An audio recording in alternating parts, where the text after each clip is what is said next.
Welcome to the Create Your Kind Space podcast with me, your host, Caroline Lawrenson. Create Your Kind Space is about well-being and the different ways in which we care for ourselves and those around us. We're here to offer companionship and practical tips to brighten your day.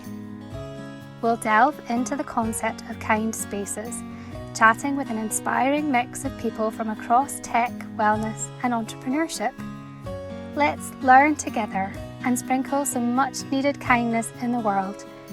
So take a pause, relax, and let's start the journey.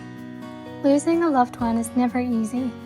My guest today turned her grief after losing her brother to suicide into a profound personal mission, devoting her career to suicide prevention and mental health training and campaigning for more support in these areas, particularly for those most vulnerable in our society. In this emotional yet hopeful discussion, Holly shares her own journey, the misconceptions that fuel stigma, and the simple steps that we can take to look out for those around us. Keep listening to find out how we can create the kind of spaces where speaking up saves lives. Welcome, Holly. Welcome to the podcast. Now, before I begin, I do want to let our listeners know that we're going to be discussing some sensitive topics around mental health and suicide in particular.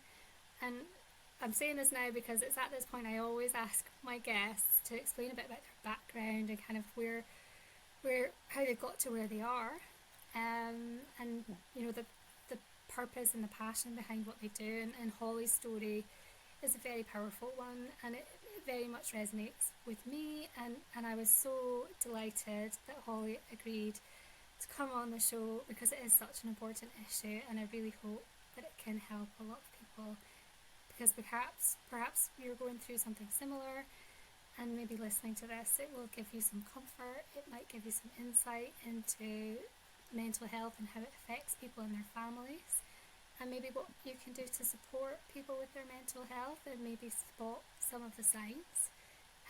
Holly and I, we did have a pre-chat to talk about what we'd be discussing, and we will do our best to keep it open and honest. I'm expecting some tears maybe, and points where it gets emotional, and perhaps it wasn't my best plan to record this as a video. But we will do our best, and I will make sure we'll pop links at the end so that if there is anyone who's needing some support, then you've got some links, and obviously Holly is here to help us as well. So thank you so much for agreeing to be on the show. So to kick us off, please do share your story and your background and what led you to start your business Blooming Mind. Thank you, and thanks so much for having me on. It's always a pleasure to talk to you, my lovely lady, and also, to share what it is that I do and why I do it, and you're right, there is a message behind it. And, I suppose really going back to how everything started with me, it does come from a place of pain. However, there's a huge amount of positivity that can come just from starting the conversation about mental health. So, thank you for giving me this platform to be able to hopefully spread some positivity around the topic. And I always start every delivery that I do by saying that it's really good to talk about suicide and mental health, and it's something that we don't talk about enough. And I think, like, stigma, there's so much stigma surrounding mental health and suicide, and actually stigma kind of grows in shadows, doesn't it, and in darkness. And actually by shining a light, we're making it better just by having a conversation. So thank you. But yes, I have got some tissues at the ready just in case. You never know. I know. but maybe not. So, if we kind of go back to me just starting university, and this 20 years ago this year, I kind of set off ready to study psychology with the view to becoming a clinical psychologist. That was like where I wanted my path to go. And sadly, a couple of months into my start in university, my brother took his life. And it was, a massive shock, obviously, to everybody. At the time, we didn't think there was any signs, and kind of something that stuck with me for a long time, really. How did we not notice that he was feeling that way? So that happened. And then I kind of ran as far away from mental health as you can possibly run, you know. I actually became a maths teacher. Yeah, because I know So your that, background's in yeah, teaching. Yes. yeah, that's it. I thought, what's like as far away from feelings and mental health and emotions as you can possibly go? And teaching teenagers is not that, you know, definitely not. So I did that for 10 years, you know, and loved it, you know, still kind of very much involved in education, but with a different slant now. But I always kind of think that what you're meant to do finds you. That is so true. And it's true, isn't it? You know, you can try and hide, but actually it does come back. You know, there was something itching in me to kind of get back involved with mental health. I'd done a few charity things and a bit of a fundraising events and stuff like that to kind of dip my toe in. But then the opportunity arose, you know, I got invited to attend a mental health first aid course and I attended the course and, you know, it was incredible. And I thought, you know what, this is how I can use my skill set of having that kind of understanding and, you know, empathy and a bit of lived experience around mental health alongside, you know, my teaching skills to kind of bring the two together. So that is how I started delivering, you know, education around mental health and suicide. And, you know, I deliver lots of different things now, but in the main, suicide first aid and mental health first aid. And both of these products very much just kind of like, you don't need to have any beginning knowledge. It's great. People can come wherever they are and just learn some skills of how to recognize and how to respond to someone who might be in distress. Yeah. So Oh, it's that's, you know, amazing. kind of the start. Such a powerful story and so beautiful that you're able to do something positive out of something that, is a painful and traumatic experience. I know more than Yeah. anyone how difficult a topic it is to talk about in our own family. So my husband Thomas, his brother, we lost him to suicide, and it was over 12 years ago. I remember our oldest, who's 15, he was only a toddler, and I think, like you were saying, Yeah. we didn't realize how much he was suffering, and it was such a huge shock. Yeah. Even today, we feel the impact from that, and Yeah. your lives are never the same again. And I think No. we are getting better as a society, like talking about difficult life experiences and mental health, but suicide really is rarely talked about, Oh, and that's so it, it, true. it maybe it is because it literally is the most vulnerable of things to experience. I can't begin to Yeah. imagine like how painful that would be for someone to go through. Um, Yeah. Yeah. I think when you kind of you consider that kind of stigma around mental health, isn't it? And suicide in particular, there's so many myths and so many misconceptions. And I think, you know, it's difficult to talk about as someone bereaved by suicide for, you know, but you imagine what that's like to be living with those thoughts of suicide. It, you know, it's so hard for that person to kind of reach out for support because you don't know how people are going to respond. You know, if we who have, you know, quite shared experiences and, you know, very, I always hate to say the word knowledgeable because I always say there's so much more that we still need to know. But, you know, us that perhaps are a little bit more knowledgeable than that of maybe the general population still find it difficult to talk about it, then how does everyone else kind of, you know, start that conversation? And I think, you know, that is why we really must have we must create a community and, you know, the world as a whole that is able to kind of reach in and support people rather than expecting them to reach out, if that makes sense, yeah, and you know. having a place where you can share experiences, because obviously everyone's experience is different, Yeah. but you can find comfort and a feeling of not being alone when you find Yeah. people in common. And like, I guess I think about it in terms of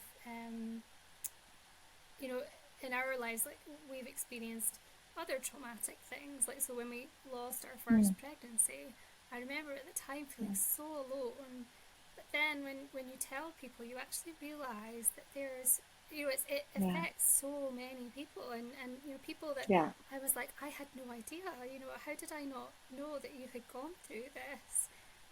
Yeah. And I So think true. maybe there's something in that, in building a space that's safe for people to share how they feel. Yeah, yeah. And not being afraid for the messy stuff that follows. It's okay. I think that's it. We're kind of so terrified of upsetting people or making things worse. And actually, the wrong thing to do is say nothing. Is you can put your foot in it and you can say the wrong thing and you can, kind of maybe upset somebody, but actually you can apologize for that. And you can, if it's coming from a good place, like I used to call it helpful nosiness, but someone told me that I should call it compassionate Oh, I curiosity, like and that that. sounds so much better.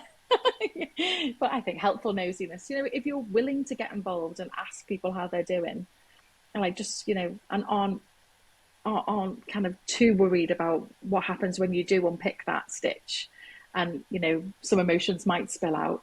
That's absolutely fine because we are messy and we are full of emotions and different experiences, aren't we? And we shouldn't be afraid to kind of learn from each other, I suppose. Oh, I'm so glad you You covered that, know, because that was one of the top things I wanted to ask you about. Because even for me, like, how do you yeah, talk to someone about these sorts of issues? And if it's someone yeah, that's lost a loved one, how do you best yeah. support them? It's so difficult. And it is, and I always think as well, it almost becomes like the elephant in the room, doesn't it? Where, I remember when my brother died, I was 19 going out partying all the time. And, kind of like I'd go to places where I'd always go out with my friends and everybody would know, but nobody would come and speak to me about it, and it would almost feel like there'd be this circle around me where people were too scared to come in because they didn't know how I was going to react. And, you know, it was difficult. And for a long time, really, it was, I had my circle of friends who were just incredible. And I don't know where I'd be without them. But actually, from those kind of acquaintances slash friends, they just didn't know what to say. And so, what happens when people don't know what to do?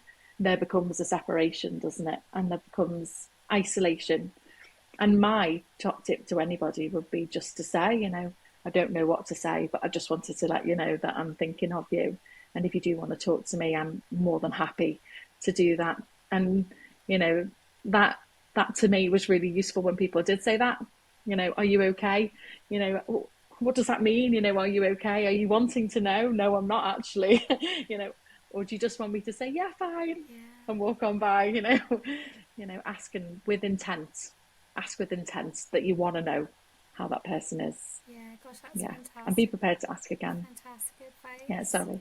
Thank you. Yeah, So I wanted to find out a bit more about the work that you do. And I know yeah, you've been recognised for nationally for raising awareness of suicide, and earlier in the year you did the Baton of Hope relay. So this is probably yes, something that people haven't heard about before, but I think it's a fantastic initiative. So perhaps you could share a bit more yeah, about the event and the day, and how was that for you? yeah.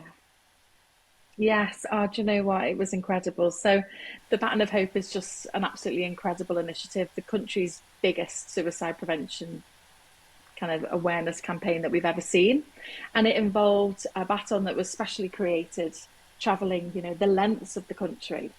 And you could apply to be a baton bearer. And the kind of people who were applying to be baton bearers were either people that had lived experience of themselves attempting or thinking about suicide, or many many loved ones who had lost someone to suicide, as well as those who are kind of campaigning for change. And there were celebrities and politicians and, all manner of people that kind of, when I touched it, I didn't think I ever wanted to wash my hands again when I thought of all the amazing people that, that had held this baton before me. I'm not sure whether that would get would so good at the start of COVID, actually. So I did use my hand gel. But, it was incredible. And the day itself, I applied, and then I found out I'd been successful. And it's really interesting because my mum and dad, they have really struggled in talking about my brother. It's something as a family we don't really discuss. It is the elephant in the room, and it has been. probably really until I started doing what I do now, we just don't discuss Colin, and then it's kind of like he's there and his picture's in the corner of the room. But if one of us starts to talk about it, normally my mum will get a bit upset, so we kind of just skirt around the issue. But a week before I was due to go, I was going to Manchester, and it was actually my little girl's first birthday. It was the same day that was carrying the baton. So, what a celebration for you, Lucy. you know, and the week before, my husband tore his hamstring running the dad's race on Sports Day. Very competitive man. That should be And banned, so, honestly. oh, Parents racing absolutely, at I their know. children's sports day should be banned. It's so dangerous. It really, well, there was two injuries on that day, and one man, bless him, did a few rolls on the way past. It was carnage, brutal. Um, so literally, it was kind of a couple of days before that happened, and my husband wasn't going to be able to come with me, and I didn't know how I was going to do it because I had Lucy with me, and how was I going to carry the baton and push the pram and all the rest of it? But I desperately wanted to go. So in the end, my mum said, would you like me to come with you? And I just really know just how much of a big deal that was for her. So she came with me, and it was really interesting. It was beautiful to kind of see. There was just so much hugging.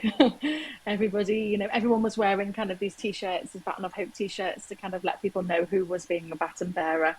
And yeah, it was just a real kind of collective like sharing of grief, but also a positivity that, like, look what we're doing. We're doing something positive in the face of stuff that's really awful. But there was a little bit of a funny story that happened, really, because I was ready. Apologies. Let me just turn that off. Oh, there we go. It was their WhatsApp in the background. We'll cut that one out too. Slice it. No problem.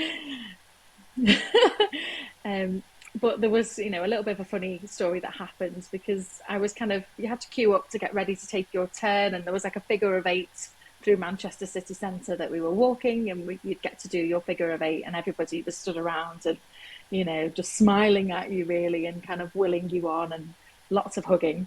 And I'd said to my mum, will you take a picture of me with the baton?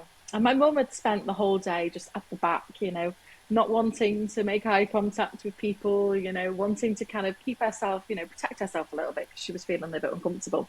And then I queued up. And then as I got hold of the baton, I turned around to, find my mum to take a picture. And she'd gone with this group of people. She was, crying, and this woman was crying, and they were just laughing and crying and hugging each Oh, other. And that was it, and it was beautiful because for the first time, really, in such a long time, my mum had, shared her, part of the story, and and it was beautiful. So, but I oh. did, so I didn't think I was going to get a picture, and I did my walk, but luckily another beautiful girl I know, Jessie Gallier from the Martin Gallier Project, is a massive suicide prevention service local to me, who lost her father to suicide. She was there. I had no idea she was there. We live round the corner. And she was like, Holly. So I said, oh, goodness me. So she took a picture. So the picture I've got the biggest smile on my face because I just wasn't expecting, kind of like the joy and the positivity around such a deeply kind of moving moment.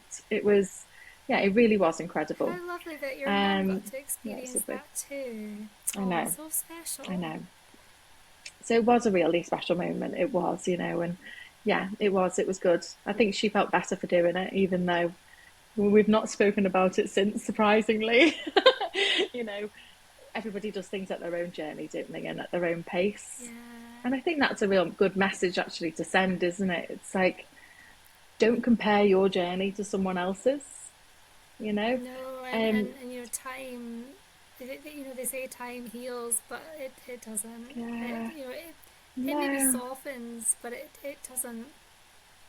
no, that's it. And yeah, that's it. Sometimes I see, I am just in awe of people who go through something so traumatic, and then a few months later or a year later they are like changing the world with their like campaign that they've started. And it took me 15 years to be able to kind of stand up and talk about my brother, you know 15 years. So I just think, don't compare yourself, to other people. If you are kind of feeling like, when will this cloud lift? It will. But don't worry if it's taken its time. It's all part of the journey. And grief is like a cycle, isn't it? Yeah, You sometimes feel the all right for a bit. tiniest things Ooh, can, yeah, bring back memories, and then you're right yeah, back. Yeah, yeah. absolutely. It really is. So, yeah. But it was incredible. So, thank Oh, you for asking about no, that, because the Baton wonderful. of I Hope think it's just is such a wonderful. wonderful symbol, and the baton itself looked so beautiful. It reminded me of the one for the Olympics. Yeah, like, as you Yes, know, as big and yes. as grand as that. Like that's how it It really was. It was so heavy. was it heavy? It was so, yeah, I think it was, I can't remember exactly what it was, but like maybe 5 kilograms. So there is an actual amount. It's on their website and you can go and have a look. But I was surprised at just how kind of like weighty, and it just felt so solid. It was such like a beautiful representation of what it was trying to do, because it just felt so important. Yeah, I really you hope know, it's a yeah, it was campaign lovely. that grows and they're able to have these events, Yeah, in more places across the country, because I think it's such a wonderful thing to do. yes, Yeah, absolutely, yeah, and definitely. hopefully you can get involved again. I know, that's it. Yeah, bring the whole family. Maybe the husbands will make it next time. Yeah. Yeah, no more running for you. Definitely not. Oh, So yeah, so that's, kind of, that's been an amazing thing that I did over the summer. And there's been so many, amazing opportunities that have been coming my way with regards to suicide prevention and mental health as a whole. And it's really exciting to be kind of part of the positive change, if you like. And you're right, you mentioned earlier about the fact that things are better now than what they were like 12 to 20 years ago. And you're so right.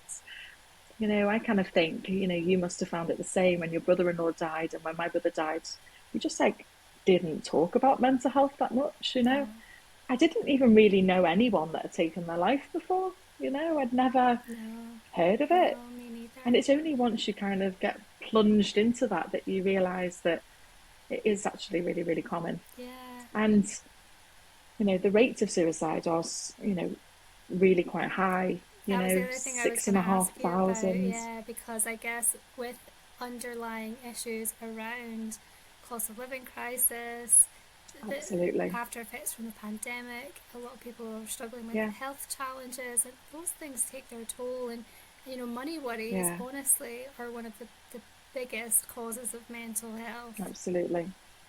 Absolutely. They say money can't buy you happiness, but lack of money to be able to meet your basic needs is absolutely the cause of a lot of misery, isn't it? And it's been really interesting to kind of, watch how the statistics are kind of going around suicide rates. And, I kind of keep my eye. I always say, if anyone ever wants to kind of keep up to date with where to find the kind of user-friendly and reliable statistics around suicide, it's the Samaritans annual report. Okay, yeah. So they release a report every year that breaks it down by area, age, gender, kind of, so you get a bit of a overview. And we're always massively behind when it comes to suicide statistics, because it takes such a long time to make that decision. It's hard to decide if something is a suicide or not. Not in every case, but in lots of cases it is. The coroner has got to make a decision on the balance of probability. Did that person do a behaviour with the intention of dying? And it's that intention that's like really key. And it's quite hard to prove intention. So you can imagine it takes time for the coroner to make that decision. And the kind of like knock on effect of COVID has meant that there is a backlog still. So we are like still working on 2020, 2021 Really? statistics. Yeah.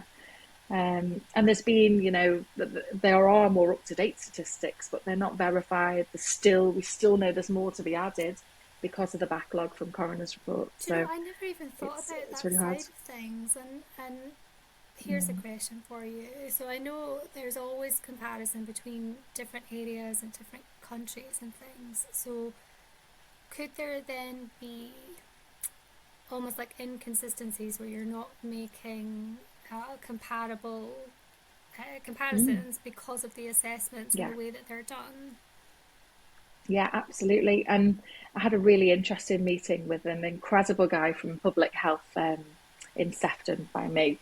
And he was saying around a big project that I'm working on at the minute is around LGBT plus suicide in the city. So around Liverpool City region, we're really trying to focus. There's been, a really quite high number of suicides within the LGBT population. Um, and we were chatting about that because, I was saying around the statistics, and he was saying that there's so many gaps in the statistics around demographics because sometimes the coroner doesn't know and won't kind of tick the right boxes as to what that person identifies as or what it is they do as their job. Do they have any past involvement with mental health services? There isn't this like in-depth look at every Yeah. person because there just isn't the time to And do it. even like we were saying So there, the financial background. yeah, that's it, we wouldn't know. So the kind of, we know that the financial crisis is having an impact. And the reason why we know it is because the amount of people who are accessing helplines and the amount of people who are, reporting that, through contact through the Samaritans, or through the shout line, or, there's many incredible helplines of which we'll definitely share a few, which will be useful for everyone listening to know about. But they are reporting more that these are the themes that are coming through from people, in crisis, feeling desperate, and yeah, there's work to be done there, isn't there? We shouldn't be living in the kind of modern country that we are living in with, one of the richest countries in the world, but yet this polarized view of the richest are getting richer and actually so many people now it's people that maybe 20, 30 years ago wouldn't have felt that financial pinch quite so much. It's impacting everybody. Yeah. Your weekly food shop is like twice as much, isn't it? I know it's stressful. Like I've Yeah. got my house insurance renewal and my car insurance renewal, and I Mm. was looking at the quotes and I was like, oh my goodness, this is not Yeah, it's not just not going up a good. little bit, is it? It's yeah. No. No, that's it. I know. I was very lucky actually that I fixed my mortgage about like literally 3 months before everything crashed. So I'm still on a 1.9% mortgage. Oh, I lucky know, you. but it's due up in February and I'm just dreading it. I don't know Yeah, what I'm our going to our do. mortgage has just gone up. We did manage to lock in another deal, but obviously it wasn't as good as what we were on before, and it's Yeah, £400 a month more, which is yes, a yeah. lot of money. And yeah, and you do think, you kind of you build your life around your salary, don't you? You know what you've got each month and you spend up to that point, I don't know, in an ideal world we should also have a pot of savings, but I don't. you know I think it's great if you can or do that, and I wish I was a bit more sensible with money, but you know most people don't have those massive reserves, and so when something like that changes so drastically, to have your gas and energy prices and your mortgage or rent prices, and all at Yeah, once, who has an extra kind of like £700 just coming in that they're not already allocated to something else? It's just not, you know, just doesn't make sense. It's just not fair, really, is it? no, no, it isn't, and we're Mm. not going to be able to fix that in this podcast, but No, hopefully hopefully we can definitely not. signpost people to some places where they can go for support. Actually, I Yeah, think we'll do that as well, like in terms of the financial side of things, yeah, and definitely. yeah, and hopefully Yeah, encourage people that if they are feeling yes, stressed and under pressure with bills and things, there's places they there can are go for places to support. go. Yeah, Yeah. And there are some amazing kind of debt management charities out there. And there's also, some rogue traders as well. So it's really useful to kind of know where the not-for-profit organisations that are running that are there to support you with managing your finances because they can be incredible. I've signposted many, many people to places and it's been really successful. So there is help out there. And you're not alone, really, isn't it? Is the message, yeah, you know? yeah. So moving on, I was going to ask you a bit more about the training that you do. So um, Yes. there is a lot more focus on mental health in the workplace now, even more so Yeah. since the pandemic and people, their work lives changing so significantly. I think Mm, people, they are more open to talking about things. okay. There's obviously a lot around mental health first aid training and having trained first aiders in workplaces. But someone listening, like they might not have heard about suicide awareness training and how maybe that Yeah. differs and why you might consider including that in the training programs that you're offering for your staff. Yeah.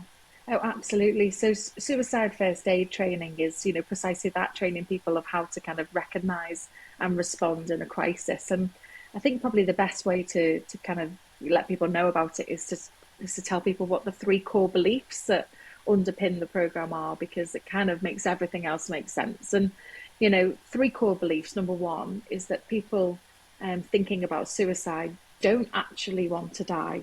They just don't want to live in the pain that they're in, or they can't live in the pain that they're in. So, therefore, most people thinking about suicide do let other people know. And that might be consciously or it could be unconsciously, by things that we might see them doing or hear them saying or, learn has happened to them. But most people do let people know. And so, core belief number three is if we know what to look for and we know what to do, suicide has to be one of the most preventable deaths. And that kind of, underpins the whole program of, really kind of getting to grips with what is suicide. How do we kind of, how can we understand how someone can go from no thoughts of suicide to thoughts of suicide? What that means when they're in that place of thinking about suicide. What signs might people show? And, spoiler alert, change, is what you're looking for here. Doesn't matter if you're right, doesn't matter if you ask someone if they're thinking about suicide and they're not. But if you recognize a change in somebody, just like explore that, pick at it, you don't seem yourself. I've noticed there's been a change in your behavior. I've noticed you're, withdrawing from social events, or I've noticed, you kind of, you know, been absent from work a lot lately and that's not like you, etc. Whatever that change might be, just let that person know what you've seen and ask them, you know, are you thinking about suicide? And it is always safe to ask about suicide. You're never going to ask the wrong person, And I'll tell you a story actually that happened to me that was kind of proof of that. It was when I was teaching. I'd not long done my course, done my instructor training, and I kind of was really keen to spot these signs. I was going around, is everybody looking okay? Who can I ask if they're not all right? And there was a guy in my class, and I always call him Callum. That's not his real name, but it's Callum to me now. And Callum had changed. He wasn't himself. He was this lovable rogue that used to kind of give a little bit of back chat every now and again. Didn't do his homework, definitely bit of a cheeky chappy. But he changed. He was actually sitting at the front of the room. He'd done his homework. He was just like so out of character, and I was concerned about him. So I, made the decision to kind of ask him. And in my head, I thought, I'm concerned about him here, and I don't know if the conversation's going to go to ask about suicide, but I'm prepared in case it does. So I asked him to help me pack away and just questioned him a little bit. You don't see myself at the minute, Callum. Is everything all right? And he said, fine, yeah, no, it's all right. Just like I just got a vibe he wasn't anyway. And then it turned out that there was a few issues going on at home, and yeah, I think things weren't great for Callum at that time. So I asked him, and I said, Callum, and this is a 14-year-old boy here, I said, Callum, sometimes when people are telling me that, they've got such a lot going on and they're not feeling themselves and they're feeling quite desperate, which is one of the things that he said to me that was like a real flag for me. It could mean that they were thinking about suicide. Are you thinking about suicide? And he, just laughed at me. It was like such an unexpected reaction. He said, "What? Are you joking?" "No, I'm not." And I kind of, was a bit taken aback. And I just said, "Oh, okay. Are you sure? I'm just a little bit concerned." He said, "No, things aren't great at the minute, but not that bad, miss. No." And that was it. Off he toddled. And I followed it through and, went to speak to his head of year and just kind of told him the conversation that we'd had. And they followed it through. And Callum was fine. He wasn't thinking about suicide. And it got me really kind of, reflecting. Did I did I like come on a bit too strong there?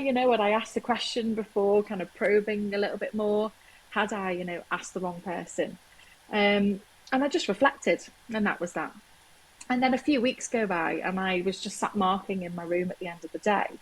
And this guy who I don't know, I've never taught this chap, one of Callum's friends, just knocked on my door, and he said to me, can I speak to you, please, miss? And I said, yeah, of course. So he came in, and he said to me a couple of weeks ago, you spoke to Callum, and that's how I feel. And I, Oh, said, are you telling me you're thinking of suicide? And he said, yeah. So, like, word had got round that I was you're a someone who it safe was safe. space. Oh my gosh, I'm Yeah. getting goosebumps from that. Oh my Yeah. gosh. So, yeah, that to me was just evidence that you can't ask the wrong person. You know, you're just creating this environment where people know, you know, that you're safe to talk to. You're absolutely creating your kind space, really, isn't it? But your safe space, Yeah. absolutely. Yeah, it was a really, really great moment. And, as a result of me asking the wrong person, actually, Callum's friend, I'm quite confident to say that I probably saved his life that day. He was definitely wanted to end his life, and he didn't by the end of our conversation. And he is now like 25, no, 23, and thriving. You know, he's doing really, really well. He's one that I always keep a little eye on just to make sure that they're Yeah. doing good, and they are.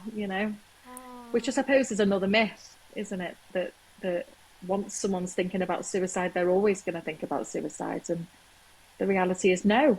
You know, most people can and do recover. given support You and know, able to address absolutely. any underlying issues. Yeah, yeah. Yeah, I think it definitely. also shows how powerful like training is, and um, with young people, them having access to that at a really early stage, so that they Yeah, understand um, that these feelings, they they're not forever. Yeah, because they yeah, probably start to feel very isolated and alone. So having access to that kind of support, and even yeah, for teachers, that's a very definitely. important role that they hold with Yeah, building up yeah, trust with the young people, and the young people feeling like they can go to someone to tell them how they feel. definitely. Yeah, There's a lot of work to be done, and I still go into schools a lot, and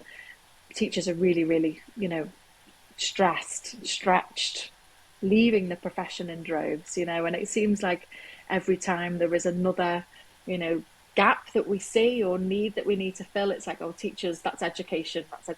And, they have such you know, a privileged position really to be able to kind of get those relationships with children.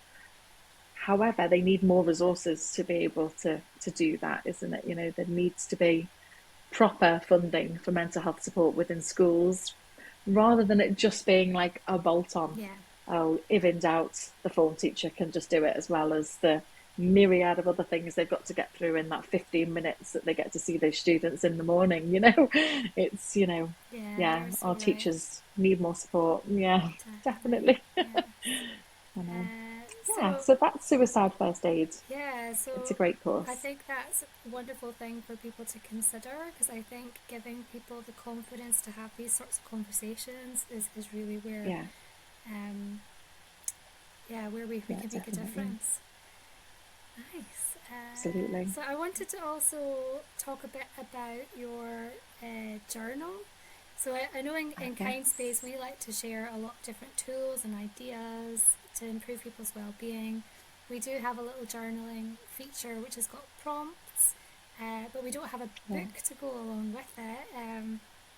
So I was really excited when I saw that you had launched your book. So it's called The Sunrise Yes. Scribbler, Your 5 Minute Morning Manifesto. And maybe you could talk to us a bit about the Yeah, journal, definitely. about what what led you to create it, and yeah, any tips that you've got for people who want to get started journaling. Yeah, well, do you know what? The sunrise scribbler was actually created at 2 o'clock in the morning. That was where it was as a result of when I was pregnant, actually, a couple of years ago, and I couldn't sleep. I'd go to sleep fine, and then I'd wake up, and I just couldn't sleep, and I was sat there, and then I started just jotting down what was kind of going on in my mind, and started just roughly journaling, just on a piece of A4 paper, from the printer kind of thing. I started writing down my thoughts, and it actually helped me to kind of get back to sleep. It was almost kind of like, okay, this thought is going round and round, but if I just take it out and put it on this paper, I can stop it rattling around and, this head of mine, and kind of just go back to sleep. So that's how it started. And then I thought, there's something, as I was writing it, I was kind of asking myself different prompts. And, my background is in psychology, and a big part of that is around positive psychology. How can we, our brains are designed to pick up on negative information. The negativity bias is there, isn't it? And it's kind of Yeah. goes right the way back to caveman times, doesn't it? Of, kind of surveying the horizon and looking out for threats. And, we have to overcome that. We have to train our brain to think more positively through mindfulness, through journaling, through positive affirmations, through all of these incredible techniques that have scientifically shown, through MRI scans and all sorts, that there is a benefit and they do work. And so I thought, I was kind of asking myself these, and then I thought actually I could help quite a lot of people with, getting this down on paper. So I created the Sunrise Scribbler then. That was kind of how it started, just an idea at 2 in the morning. And I wrote it down, and it didn't have that name. I can't remember what name it had then, but it was something really cheesy. It developed from something different to the Sunrise Scribbler. And I kind of thought that it needed to be this like morning manifesto of kind of just starting your day right. And it doesn't have to be done in the morning. It can be done whenever you've got time, but it really just kind of gives people a bit of space to just think about, what are we grateful for? What do we want to achieve that day, the next day? And then also every single day there is a different positive psychology prompt that really gets them to think, what piece of advice would you give your 10-year-old self? Yeah, list 10 people who, or list 3 people that uplift you, that you're kind of grateful to having in your life, and really just finding them little pockets of positivity to just give you a little boost as you go through. So Yeah. that's a Sunrise Scribbler, Oh, and it's been wonderful. amazing. I'm not a natural author. English was never my favourite No, subject me in school. neither. So, See, I'm a yeah, maths that's person it. too. Yeah, me too. Yeah, that's it. So it is. It's yeah. It's been a challenge. I kind of had all the psychology ideas there, but kind of getting it into a user friendly format has been, hours and days and weeks and months of just formatting, reformatting, trying different things. Oh, I'm reading a book at the minute actually, and one of the quotes in it is that it's like someone goes to someone in a bar and says, "Oh, I hear you're writing a book. I'm an author," and he says, "Oh, you mean you're not writing a book too?" And I thought that made me laugh because I thought, because it's so much stood there like, right, what next? Where do we go from here? But it's been a really interesting process to kind of, do that. oh well, It's been interesting. congratulations! Because I think like yeah, a Thank lot of people you. have the aspiration and the idea, and then it's very difficult to see it Yeah. through. So congratulations! And yeah, we'll Well, pop a thank link you. to it so that people can check it Yeah, it's out and amazing. get a copy if they would like to try journaling. Thank you. Um, Yes. so There we go. we'll maybe move on to talking, well, telling people, sharing with people how we actually met. So you obviously wear a lot of hats in your business, and it is very serendipitous. That's actually one of my favourite words. We met through a social media training course with the amazing Yes. Finn Witcherley. So if anyone also has to manage social media, Finn Witcherley is a genius, and you should Oh, she definitely really is. check out her support as well. But yeah, we met last year, the tail end of last year, um, Yeah, and yeah, it just was so amazing it was to amazing. yeah to find out that we had so many things in common.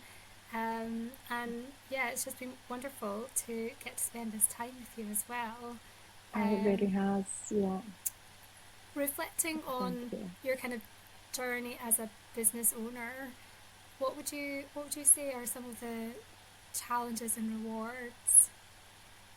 Yeah, I mean, I'd say time is the challenge and the rewards, in the sense that kind of, working in school, obviously holidays were like a big, plus, but actually there was just no flexibility where now, the flexibility to kind of build my business around family, I've got, both of my children were born through IVF, and it took us 10 years for the first and 5 years for the second, so it hasn't been an easy journey.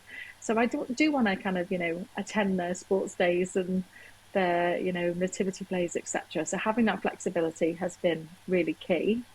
The challenges is around boundaries, I suppose.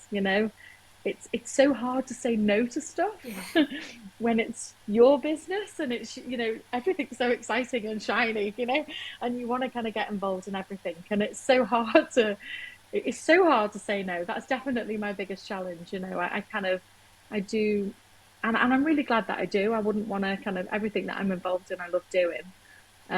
But there is going to come a point where I'm going to have to say no to something, and I am dreading that moment. because you just want to Yeah, help people so boundaries. much. Yeah, Yeah, that's it. That's it. And really, I want to be doing, where do I want to be spending my time? I suppose at some point I'm going to have to kind of expand and take some people on to do some of the things that are taking me away from the training and from the campaigning and the talking and, the actually passing over of the skills and the education. Where at the moment, the bookkeeping would definitely be a challenge. That's like, I think most people's least favorite parts of business. Sorry to my accountant, because she's brilliant. But yeah, but I love it. I am so glad that I took the plunge to be my own boss and to, start this journey. And when you kind of get feedback from people, when I mean, I had an amazing piece of feedback the other day, and it just came. I've been working with an organisation and helping them to design their own suicide training. So they've got a team of mental health first aiders and suicide first aiders that I've been lucky enough to train. But they have like a huge amount of volunteers who kind of access their services, and it's just not cost effective or time effective for them to train everybody up in mental health first aid and suicide first aid. So they wanted to create just a bit of a short kind of intro, so they'd had enough to support. And I worked with them and developed that with them and helped them design it. And now they're running it and delivering it themselves, so it's so sustainable for them. that's a Um, great idea, and I though, had a isn't it? piece, What a wonderful yeah, concept. yeah, Yeah, yeah, that's it. Because I think that's it. Big organisations, there is an investment to be made in this kind of training, and it's vital. But everybody needs to have some awareness, and it's not practical to have every single person trained, in those kind of intensive courses, if you like. But I had a piece of feedback that just said, the lady that's now delivering it said that it was used. A volunteer had attended the training that she delivered, that I'd helped design, and they kind of she was sat in a room next door and she could hear something going on, and she just listened in, and it was this gentleman who was the volunteer actually saying to someone, I recognize that you don't see myself at the moment, can I just ask if you had any thoughts of suicide? And they said yes. oh wow. And an intervention, came about, and they helped that man. And that man came to see her to thank her for delivering that training, because he said he never would have had the kind of the skills or the courage to ask that question before that training. And I just think, yeah, that's why I do what I do. Yeah, That moment right there, absolutely that. and now people It's listening to incredible. this will hopefully feel a little bit more equipped to maybe have these Yeah, conversations as well. definitely. Yeah. Definitely. So we're recording this, and it's literally just coming up for World Mental Health Day. You spoke a bit about some of the projects and things you've been working on. Is there anything else coming up that would be Mm. interesting that you want to share? Yeah, so there'll be some dates released soon for online mental health first aid and suicide first aid courses coming soon, Awesome. which, people are very welcome to join on if they wanted to. And the government have announced kind of £10 million that I'm not getting all of that, don't worry, but I am getting a part of that Oh, to amazing. yeah, to go into the community to deliver a fully funded suicide first aid training, in our communities. At the moment in Liverpool City region, but Liverpool today, the world tomorrow. And so that is happening. I'm so excited. So we are going to be able to, obviously the training has to cost money because everybody, I've got mortgages to pay, and suicide first aid spends such a huge amount of time making this course what it is. Of course there is a cost, but I hate the fact sometimes that cost is the barrier. Yeah. you know Everybody needs these skills, so to be able to really kind of target these funded places, perhaps in demographics that might not otherwise be able to access the training, is just incredible. I'm so excited. So that's exciting. Oh, It's happening congratulations for very that as soon. well. Yes, yes. And Yeah, thank you. yeah, the online offer as well, I think, is really great. So we'll Yeah, definitely leave some links to that too. yes, thank Awesome. you. So in this podcast, it's all about creating kind spaces and exploring what that means to people. I always like to ask people, what's your go-to thing? So if you are feeling a bit out of balance, how do you know, inject a little bit of joy into your life, or Yeah. yeah, what what makes you feel better, Holly? Yeah, well, for me, music is a massive, massive kind of, I want to say mood lifter, but actually, music just takes you where you need to be sometimes. I've got songs that when I need to have a bit of a release and, maybe kind of cry it out or anything, there's music that'll take me there. And then when you need to just, lift your spirits, you can have a little dance around the kitchen. So I am often found singing at the top of my lungs really badly. I'm definitely I'm a choir singer, not a solo singer. We'll just say we'll just put that out there, and but I love it and I adore singing. So I will often sing at the top of my lungs in the car, in the kitchen. Yeah, I've got, some brilliant things on my playlist that probably everybody would recoil in horror. Bit of, Gina G, Oh bit of yeah. Dido. Do you know what? This is another thing we have in common. Oh my goodness, I sing everywhere, and Oh, I amazing. went to my daughter's parents' evening last week, and the teacher was like, "Yeah, she's great. She's getting on really well, and she's a clever girl." And he's like, "Yeah, but she just sings all the time." And then I was like, "Oh dear." Well, Yeah, that's it. Another thing you passed on. yeah, Yeah, there's so worse yeah, things she that's could it. do. So Oh, definitely, definitely. And so music is one, but I also learned I was really lucky actually. I kind of, a couple of years ago, we went through a bit of a difficult time, and a friend of mine's sister is a therapist, and she said, would you mind being my guinea pig? And I think which was just her nice way of saying, you don't seem yourself, so come and, I kind of, you've looked after enough people, so I'm gonna help you a little bit. And she gave me a course of havening. I don't know if you've ever I heard have of heard havening. of it, but I don't really understand how it works. Oh, it's amazing. So it's so simple. So I think in its like creation, and I might be wrong here, but I know that this is very much based around kind of trauma and helping people through trauma. And you do it with, a practitioner, but actually you can do it as a self-help tool as well. So everybody can learn it, and it's so simple. So it literally is from your shoulders to your elbows. You just like give yourself a bit of a hug and rub Oh, down. is it a bit like tapping then? Because I've tried Bit like tapping tapping, it's and I've very similar. Yeah, really found that beneficial. yeah. So you just saying, you can kind of touch your face and touch your hands as well. So there's a few moves that you can do, but really in the whole, just give yourself a stroke. And, while you're doing that, what you're doing is you're releasing like delta waves in the brain that are the slowest brain waves that are the most restorative. When you have that gorgeous deep sleep and you feel great, Yeah. it's the delta waves that make you feel amazing. And you can like artificially create them. So I did therapy using Havening where I kind of talked about my difficult experiences, and, we kind of work through them. But actually, sometimes if I am feeling a bit stressed or, feeling a bit emotional, I will. I will actually dance around my kitchen whilst doing it, but not everybody has to do that, but just to sit there and give yourself a bit of a hug for about 6 or 7 minutes, it will just start to slow down your amygdala, your fear center, and make you feel a bit better. What a wonderful tip to So, share with people. yeah, Thank you. oh, That's you're very amazing. welcome. Yeah. Cool. So we will wrap up just by making sure that people know where to find you. So have you got a Yeah. favourite place that you like to connect with people? Yeah, I mean, LinkedIn, I'm on LinkedIn as Holly Clark Blooming Mind, or on my website, bloomingmind.co.uk. I'm on all social media platforms, so you can find me wherever you like. But it would be great to connect with some of you. So thank you for listening and giving me the opportunity. It's been so nice. I can't actually believe we've been chatting for nearly an hour. I know It it doesn't seems to have seem that flown long. by. I Yeah. know, I Yeah. So thank know. you. I'm going to check that I've not missed anything on my notes.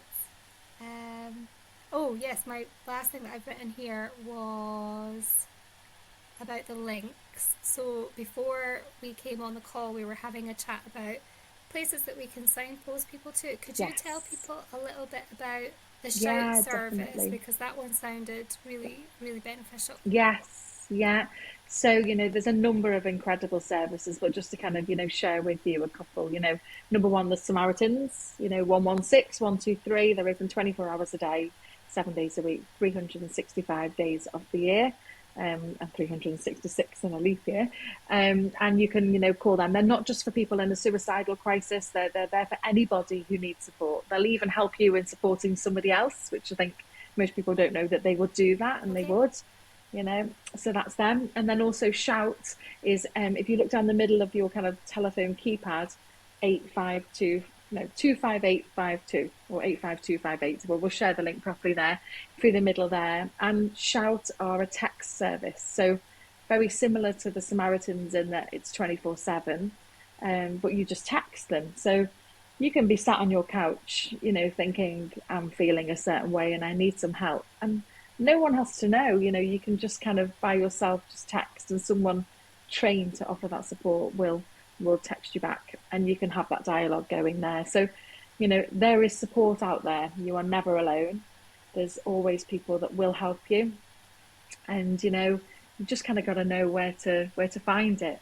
And actually, Caroline, as well, I should just share the Hub of Hope. The Hub of Hope is another incredible resource. Jake Mills is a Liverpool lad, but it's literally, I've delivered quite a lot of courses in Scotland recently, and we've checked, and the coverage in Scotland is pretty good as well Okay. for the Hub of Hope. It's an app you can download, or you can do it on your desktop as well. You can do it wherever you like. Thehubofhope.co.uk. You put in your postcode, and it tells you what local support services are nearby you. You can filter it based upon, so you'll have like lots of support groups. It might be Alcoholics Anonymous, or it could be a women's support service, it could be a refugee service, it could be one for domestic abuse, Oh, amazing. anything. I will You can definitely filter it by the needs. definitely check that out because we Yeah. have a similar thing with the local information system for Scotland, so the Alice Ah, system. brilliant. So we've been working with the team at Alice to make that information accessible Amazing. on the Alexa devices. Ah, amazing. So Oh, there we it go. sounds like a similar thing in helping to signpost Yeah, people to definitely. support in their communities. Yeah, yeah. Yes. Oh, yeah. Oh, you'll have to get linked in with Jake Mills. He's a Yeah. super cool guy to have a chat with. We should catch up Yeah, more often. Definitely, definitely. Wow, this has been so definitely. nice. Thank you. Thank you so Oh, much, yeah, Holly, thank for you. giving me so much of your valuable time.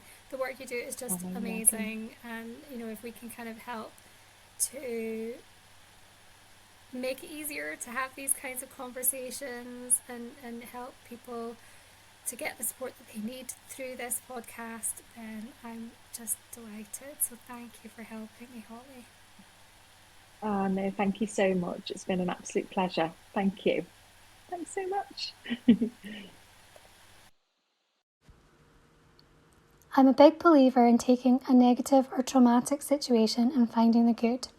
I remember when I got married, my stepdad gave a speech and said that if it wasn't for bad luck, we'd have no luck at all. Of course, it can take time to find the good, and everyone's journey through grief or loss is different. But fundamentally, it is hope and our human spirit and connection that guides us through difficult times. I really do hope that my chat with Holly has helped you wherever you are in life's journey, and that it helps you to make a difference in the lives of those around you. If any of this has resonated with you, I would love to hear from you. Pop me an email at caroline@tltechsmart.com or message me on social media at Create Your Kind Space. It would also mean a lot to me if you could rate and review this podcast, as it helps other people to discover our content.